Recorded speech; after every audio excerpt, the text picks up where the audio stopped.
இதை வச்சு ஒரு பிளேட் எப்படி செய்கிறதுன்னு தான் பார்க்க போகிறோம். கம் இல்லாமல் நம்ம இதை செய்யலாம். சும்மா மரணமாக சுற்றும். ஓகே, நம்ம எப்படி செய்கிறதுன்னு பார்க்கலாம். ஃபஸ்ட்டு இதில் இந்த மாதிரி ஒரு பாட்டில் கேப் எடுத்துகிட்டு ஓட்டை போடணும். இது மாதிரி ஓட்டை போட்டுக்கணும். ஓட்டை போட்டுட்டு இதுக்கான ஃபஸ்ட்டு இது குட்டியாக இருக்கும், இது பெருசாக இருக்கணும். இதுக்கான ஓட்டையை ஃபஸ்ட்டு போட்டுக்கோங்க. இது கொஞ்சம் கொஞ்சம் போக போக குட்டியாக இருக்கிறதும் இதுக்கும் அதே மாதிரி ஒரு ஓட்டை போட்டுக்கோங்க. இது ரெண்டு முடியும் இதுக்கு தகுந்த மாதிரி தான். இதுவும் உள்ளார போகணும். இதில் பாதி தானே உள்ளார போகனால பாதி கொஞ்சமாக போட்டால் போதும். அப்புறம் ஒரு பேப்பர் எடுத்துக்கிட்டு இந்த மாதிரி இது பண்ணிட்டு இதை எடுத்து அப்படியே இப்படி சுருட்டிக்கோங்க.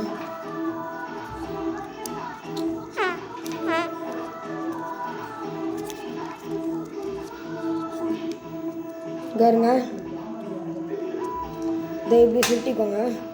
அப்புறம் இதை அப்படியே எடுத்து இப்படி உள்ளார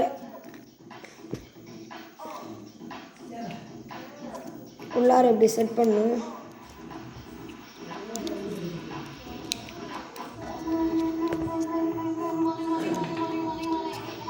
செட் பண்ணிட்டு அளவுதான் முடிஞ்சது. அப்படியே இங்கே கொஞ்சம் கலரும் கூட கொடுத்துக்கலாம். இப்போ இதுக்கு பெருசாக இருக்கும்போது இதை உள்ளார விட்டால் இதுக்கான சைஸ் கரெக்டாக வந்துடும். அப்புறம் டிஸ்க்கு இன்னொன்று ஓட்டை போட்டு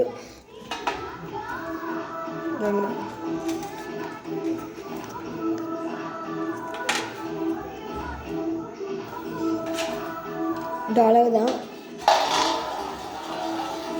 பாருங்க எவ்வளோ மரணமாக சுற்றுதுன்ட்டு.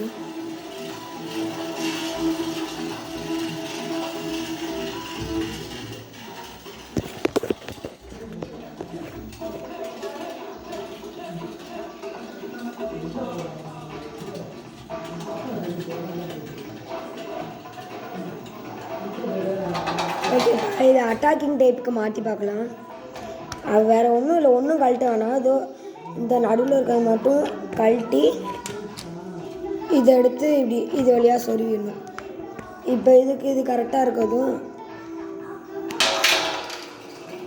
இப்படி அப்படியே ஃபீனிக்ஸ் மாதிரி இது கழண்டுக்கும். ஆனால் வெளில போயிடுது. கழண்டுக்கும். அப்படி கழண்டக்கூடாதுன்னா கரெக்டாக இப்படி வச்சு எல்லாரும் அழுத்திக்கணும். ஆனால் நீங்கள் கரெக்டான அளவுக்கு சைஸ் ஓட்ட போடுங்க கைஸ். இது அட்டாக்கிங் பார்த்தாலே தெரியுதுன்னு நினைக்கிறேன். ஓகே கைஸ், இதை பிடிச்சிருந்தா லைக் பண்ணுங்கள், ஷேர் பண்ணுங்கள், கமெண்ட் பண்ணுங்கள். அதுவும் இல்லாமல் சப்ஸ்கிரைப் பண்ணுங்கள். ஓகே, பாய்.